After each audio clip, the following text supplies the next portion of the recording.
हाथी और चींटी की चुनौती। एक घने जंगल में गज्जू नाम का एक हाथी और चिंटू नाम की एक चींटी रहती थी। एक दिन चिंटू ने गज्जू से कहा, मैं तुमसे ज्यादा उठा सकता हूँ। गज्जू, जो इस चुनौती से मजेदार था, ने कहा, ठीक है, देखते हैं कौन ज्यादा वजन उठा सकता है।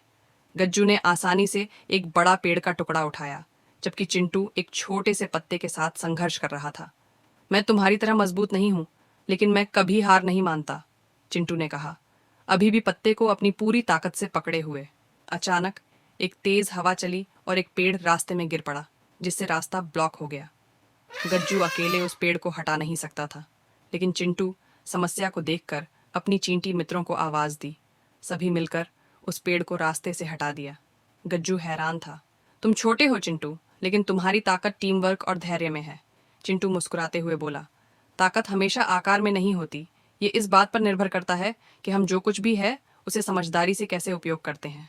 संदेश: असली ताकत टीम वर्क और संघर्ष में होती है।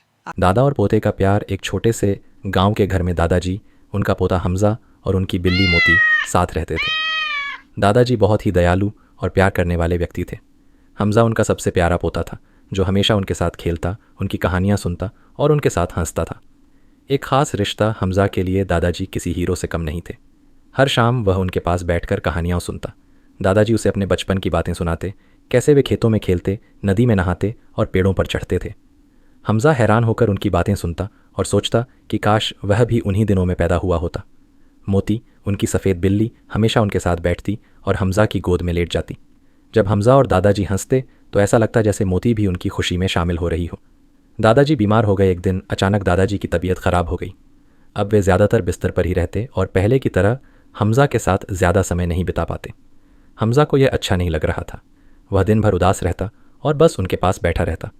मोती भी परेशान दिख रही थी। वह दादाजी के बिस्तर के पास बैठकर उन्हें देखती रहती, जैसे वह भी चाहती हो कि दादाजी जल्दी ठीक हो जाएं। हमजा कभी उनके माथे पर हाथ रखता, कभी उनके लिए पानी लाता और कभी खुद ही उन्हें कहानी सुनाने लगता। दादाजी हल्की मुस्कान के साथ उसकी बातें सुनते और धीरे से उसका हाथ पकड़ लेते। प्यार ने चमत्कार कर दिया। हमजा ने सोचा कि वह दादाजी के लिए कुछ खास करेगा। उसने बगीचे से ताज़े फूल तोड़कर उनके सिरहाने रख दिए। इसके साथ ही उसने उनके लिए शहद वाला दूध भी ला कर दिया, जो दादाजी को बहुत पसंद था। हमजा का यह प्यार और देखभाल देखकर दादाजी की आंखों में चमक आ गई। उन्होंने धीरे से उसका माथा चूमा और बोले, बेटा, तुम्हारा प्यार ही मेरी सबसे बड़ी दवा है। कुछ ही दिनों में दादाजी की तबीयत सुधरने लगी। वे फिर से हमजा को कहानियाँ सुनाने लगे। मोती भी खुशी से उनके आसपास घूमने लगी और उनके घर में फिर से पहले जैसी हंसी खुशी लौट आई। सबसे बड़ी ताकत है प्यार। ये कहानी हमें सिखाती है कि प्यार सबसे बड़ी ताकत है। जब हम अपने बड़ों का ख्याल रखते हैं और उन्हें प्यार देते हैं तो वे जल्दी ठीक हो जाते हैं और खुश रहते हैं। हमजा के प्यार ने उसके दादाजी को ठीक कर दिया और उनके चेहरे पर फिर से वही पुरानी चमक आ गई। यही प्यार उनके रिश्ते को और भी गहरा बना गया। शीर्षक: पुराने कुएं का भूत। एक शांत से गांव में एक बहुत पुराना, गहरा और टूटा फूटा कुआं था। लोग कहते थे कि रात को वहां से अजीब अजीब आवाजें आती हैं। सब उसे भूत वाला कुआं कहते थे। बच्चों को सख्त मना था कि वहां मत जाना, लेकिन बच्चे तो बच्चे होते हैं। एक दिन छुट्टी के बाद 6 दोस्त अली, सारा, रेहान, निदा, हसन और जोया ने सोचा कि छुप छुपाकर उस कुएं के पास चलें और खुद देखें कि क्या वाकई वहां कोई भूत है। रात का समय था। आसमान में पूरा चांद चमक रहा था और ठंडी हवा बह रही थी। बच्चे धीरे धीरे घास में चलते हुए कुएं के पास पहुंचे। कुआं पुराना और डरावना लग रहा था। उसके चारों ओर सूखी झाड़ियां, टूटे पत्थर और एक मुरझाया हुआ पेड़ था। रेहान ने कुएं में एक छोटा पत्थर फेंका। अचानक अंदर से एक डरावनी सी आवाज आई, हू हू। जोया ने अली का हाथ जोर से पकड़ लिया। मैंने कहा था ना, वहां भूत है। लेकिन हसन ने हिम्मत दिखाई और अपनी टॉर्च कुएं में डाली। मुझे कुछ हिलता हुआ दिखा। फिर क्या था, धीरे धीरे अंधेरे से एक नन्हा सा भूत ऊपर आया। मैं बुरा नहीं हूं, भूत ने रोते हुए कहा। मेरा नाम गोगो है। मैं अकेला हूं। सब मुझसे डरते हैं। कोई मेरा दोस्त नहीं बनता। बच्चे हैरान रह गए। गोगो तो बिल्कुल भी डरावना नहीं था। वो तो प्यारा और उदास लग रहा था। अली मुस्कुराया। हम तुम्हारे दोस्त बन सकते हैं, गोगो। गोगो की आंखों में चमक आ गई।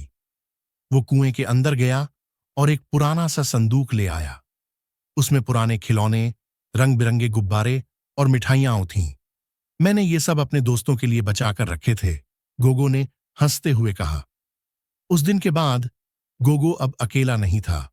हर शाम वो बाहर आता, बच्चों के साथ खेलता, हंसता और बातें करता। अब लोग उसे भूत वाला कुआं नहीं कहते थे। अब उसका नाम था दोस्ती वाला कुआं। शेर और चूहे की ज़बरदस्त कहानी। एक घने जंगल में एक शक्तिशाली शेर रहता था। एक दिन वह एक पेड़ के नीचे आराम कर रहा था कि तभी एक छोटा सा चूहा उसके ऊपर से दौड़ता हुआ निकला। इससे शेर की नींद खुल गई। गुस्से में उसने चूहे को अपने पंजे में दबोच लिया। क्षमा करो महाराज, चूहा डर से कांपते हुए बोला।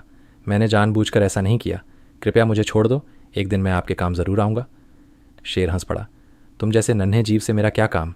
फिर भी उसने दया दिखाते हुए चूहे को छोड़ दिया। कुछ दिनों बाद शेर शिकारियों के जाल में फंस गया। वह ज़ोर ज़ोर से दहाड़ने लगा।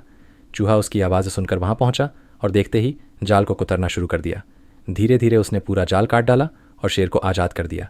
शेर ने शर्मिंदगी से कहा, तुमने सच में मेरी जान बचाई। मैंने तुम्हें छोटा समझकर तुच्छ जाना, लेकिन आज तुमने साबित कर दिया कि दया और मदद का कोई आकार नहीं होता। चूहे ने मुस्कुराते हुए कहा, महाराज, दोस्ती बड़ी छोटी नहीं होती। सीख, कभी किसी को छोटा या कमज़ोर नहीं समझना चाहिए, क्योंकि समय आने पर सबके अपने अपने गुण काम आते हैं। अगर आप भी चाहते हैं कि आपके नाम की वीडियो बनाई जाए तो लाइक, सब्सक्राइब, शेयर करें और कमेंट सेक्शन में जाके अपना नाम और कोई भी प्यारी सी स्टोरी टाइप करें ताकि मैं आपके लिए बहुत ही ज़बरदस्त स्टोरी बना